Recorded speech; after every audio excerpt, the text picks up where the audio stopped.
Our next speaker is one of our founders, Jesse James Johnson, Noel is going to be from Skywatchers, is going to be giving voice to Jesse's words. Noel, thank you for joining us. Here is the microphone. And pay attention to Noah. He is our timekeeper. Hello, and thank you for having me this afternoon. My name is Jesse James Johnson. I served first with Sharon Hewitt and then with Curtis Bradford as co-chair of Tenderloin People's Congress from its founding until 2021. The Tenderloin People's Congress is dedicated to ensuring that the residents of the Tenderloin have a voice in shaping the programs and policies of those agencies and institutions who most impact our neighborhood. We think our neighborhood is one of the best in the city. We honor the TL's history and are proud of its many historical buildings. However, we recognize it is the people of the TL that make it what it is. At the time of our founding and still today, we remain one of the only Tenderloin-based organizations founded for and governed by neighborhood residents. Since these early days, our strategy has been to encourage, educate, and empower residents to be effective advocates for the Tenderloin. To this end, we have hosted educational forums, workshops, and guest speakers, organized letter and phone campaigns, street protests, and boycotts, promoted TPC members for positions on city commissions, nonprofit boards, and as officers of community organizations, sponsored holiday events such as the annual tree lighting and award ceremonies honoring grassroots activists, met with elected representatives and government officials, convened several neighborhood summits, focus groups, and dozens of listening sessions with residents, and produced a comprehensive and forward-thinking neighborhood plan, Vision 2020. An accomplishment of which I'm most proud is we have consistently held, with only 4 exceptions, monthly all-volunteer steering committee meetings for the last 10 years. And let me take a moment to thank and congratulate our members for the dedication to this neighborhood. Thank y'all.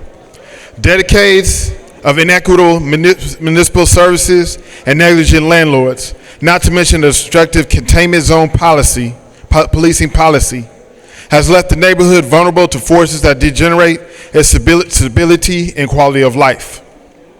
We are acutely aware that the Tenderloin remains one of the last enclaves of poor and working class people in this city. There are approximately 33,000 people living in the area. 50% of us make less than $38,000 a year. Many of us rely on general assistance or other government subsidies. Where jobs are available are often low wage, and the rising cost of living in the neighborhood has only exacerbated the enormous income gap between us and the rest of the city. While we are poor people living in a poor neighborhood in a city that is of late seems intent on harassing, banning, deporting, demonizing, and incarcerating the poor, we work to guarantee that there is a place for our people in the future of this neighborhood, and to advocate for policies that attack poverty, not the poor. We face many challenges. Since the pandemic, our neighborhood has experienced significant degradation. Empty storefronts in every block, the persistent lack of true, affordable housing, growing social isolation even as the neighborhood grows more crowded with people priced out of other parts of the city. Other crises loom. The deterioration of SRO and apartment buildings, now well past 100 years old.